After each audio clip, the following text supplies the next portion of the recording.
Bali ngayong araw guys ay gumawa nga pala kami ng upuan sa ilalim ng puno.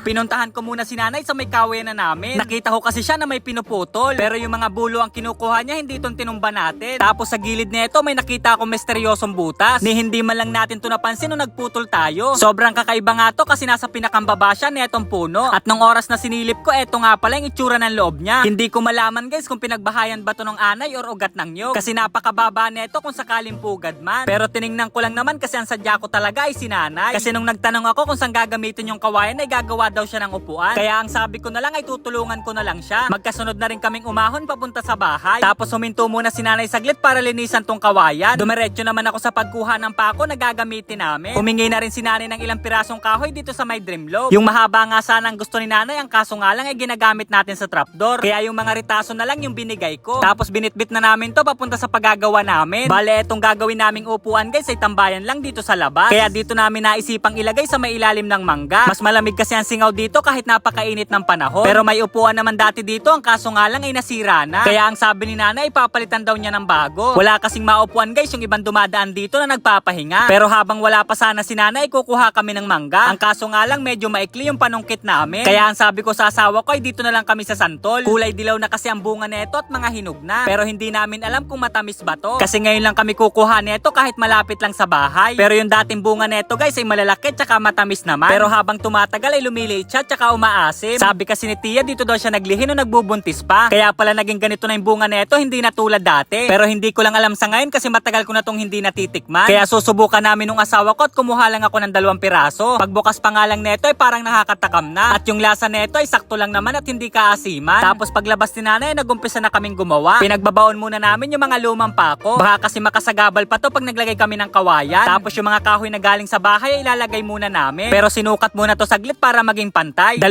puno nga ng mangga tsaka 1 langka itong gagawa namin. Madalas kasing maraming dumadaan dito para makipagkwentuhan. Kaya tamang-tama to para meron silang maupuan. Bali 2 pako yung pinabaon namin para ipako sa mangga. Sinubukan pa namin bunutin yung ibang pako, ang kaso nga lang ay hindi kaya. Sa sobrang katagalan kasi pati yung kalawang ay kumapit na. Kaya ang kasunod naming lalagyan ng kahoy ay dito naman sa kabila. Sinukat ulit namin to para maging pantay dun sa nauna. Tapos nung okay na, saka namin pinukpok. Pinutol ko din yung sobrang kahoy kasi ilalagay pa natin to mamaya. Pagkatapos sa tigkabilang gilid ay dito naman sa gitna. Nung maipako na lahat ng kahoy ay kawayan naman. Bale hindi na namin to bibiyakin para mas matibay. Ganito rin kasi yung unang nakalagay dito. Tsaka yung mga pakong ginagamit natin ay limitado lang. Kaya kung bibiyakin to ay baka kulangin. Tapos naglagay kami ng kahoy sa gitna kasi ayaw dumikit dun sa puno ng mangga.